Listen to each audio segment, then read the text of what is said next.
राजेश अपनी भाभी नीलम का लाडला था। नीलम भी राजेश को अपने बेटी की तरह प्यार करती थी। राजेश, लखनऊ वाले मामा जी ने तुम्हारे लिए एक बहुत अच्छा रिश्ता बताया है। लड़की बहुत अच्छी है, अब तुम शादी कर लो। अरे नहीं भाभी, शादी तो बर्बादी है। भला तुम्हारे हाथों के खाने में जो स्वाद है वो किसी और के हाथों में कहाँ। मुझे अभी शादी नहीं करनी भाभी। राजेश की ना नुकुर करने के बावजूद घर वाले उसकी शादी करवा देते हैं, लेकिन फिर भी राजेश अपनी भाभी का पल्लू नहीं छोड़ता। वो अपनी पत्नी को बिल्कुल तवज्जो नहीं देता था। उसके लिए उसकी पत्नी सुधा का होना ना होना बराबर था। अरे राजेश, तुम अकेले बाहर जा रहे हो, सुधा को भी लेते जाओ। अरे क्या भाभी, हफ्ते में एक दिन तो छुट्टी मिलती है और आप वो भी खराब करना चाहती हैं। सुधा बाहर जाके क्या करेगी, वो घर में ही ठीक है। वैसे मुझे देर हो रही है भाभी, चलता हूँ मैं। राजेश की इस बेरुखी से सुधा हमेशा उदास रहती थी। को लेकर अपने पति से चर्चा करती है। सुनिए जी, राजेश को कब अकल आएगी? वो तो सुधा की बिल्कुल कदर ही नहीं करता। अब आप ही बताइए, ऐसे कैसे चलेगा? तुम ठीक कहती हो, राजेश को सही रास्ते पर लाना ही पड़ेगा। चलो मैं तुम्हें एक उपाय बताता हूँ। फिर 2 दिन के बाद नीलम बाजार से खरीदारी करके घर लौटती है। ये लीजिए माँ जी, मैं आपके लिए नई साड़ी लेकर आई हूँ। बबलू, ये तुम्हारे लिए। नीलम सबके लिए कुछ न कुछ लेकर आती है। भाभी, आप मेरे लिए कुछ नहीं लेकर आई क्या? अरे राजेश, तुम क्या समझते हो, मैंने कोई बैंक खोल रखा है या फिर घर के आंगन में पैसों का पेड़ लगा रखा है? तुम हर बात के लिए मुझसे उम्मीद क्यों रखते हो? अब बड़े हो गए हो, अच्छा कमाते हो। क्या भाभी, मैं तो बस। अरे बस भी करो, तुम्हारी ये बच्चे जैसी नासमझ बातें सुनने के लिए मेरे पास बिल्कुल सी चली जाती है। राजेश अचानक अपनी भाभी का ये रूप देख असमंजस में पड़ जाता है। फिर एक दिन नीलम रसोई घर में खाना बना रही होती है कि तभी राजेश वहाँ आता है।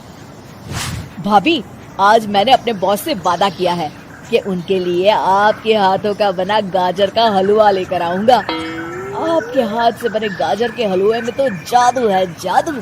मेरे बॉस तारीफ करते नहीं थकते। प्लीज अब जल्दी से बना दीजिए ना भाभी। नीलम राजेश के ऊपर भड़क जाती है। तुम्हारा दिमाग खराब है क्या? आखिर तुम मुझे समझते क्या हो? इस घर की नौकरानी? जब देखो तब फरमाइश करते रहते हो, भाभी ये बना दो, भाभी वो बना दो। अरे तुम्हारी पत्नी सुधा भी तो इस घर में रहती है, तुम उससे कुछ क्यों नहीं कहते?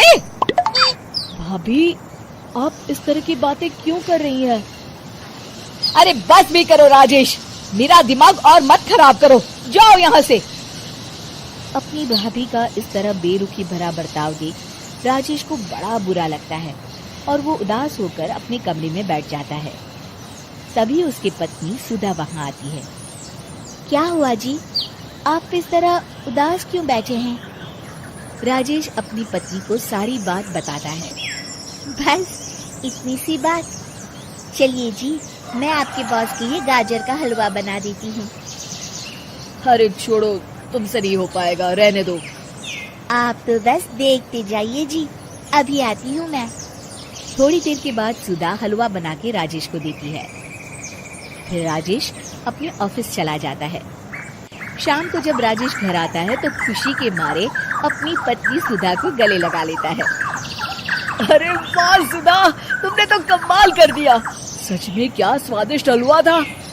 मेरे बॉस बहुत तारीफ कर रहे थे और इस हफ्ते घर आ रहे हैं तुम्हारे हाथों का खाना खाने। और इतना ही नहीं, उन्होंने मेरा प्रमोशन भी कर दिया है। सच? हाँ, मुझे माफ कर दो सुधा, आज तक मैं तुमसे गैरों की तरफ पेश आता रहा। अरे ये कैसी बातें कर रहे हैं जी, मैं तो आपकी पत्नी हूँ।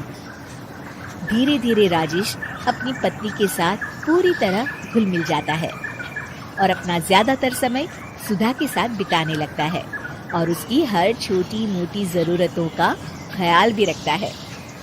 ये देख राजेश के भैया और भाभी बहुत खुश होते हैं। फिर एक दिन राजेश और सुधा बाहर से घूम कर आते हैं। राजेश, सुधा के प्रति तुम अपनी जिम्मेदारी समझो, इसीलिए मैंने तुम्हारे साथ ऐसा बर्ताव किया था। अगर तुम्हें मेरी किसी बात का बुरा लगा हो तो मुझे माफ कर देना। अरे अरे भाभी, ये क्या कह रही हैं? मैं जानता हूँ आप तो मेरे लिए हमेशा अच्छा ही सोचोगी। आखिर आप वर्ल्ड की बेस्ट भाभी जो है। इसे कहते हैं अंत भला तो सब भला।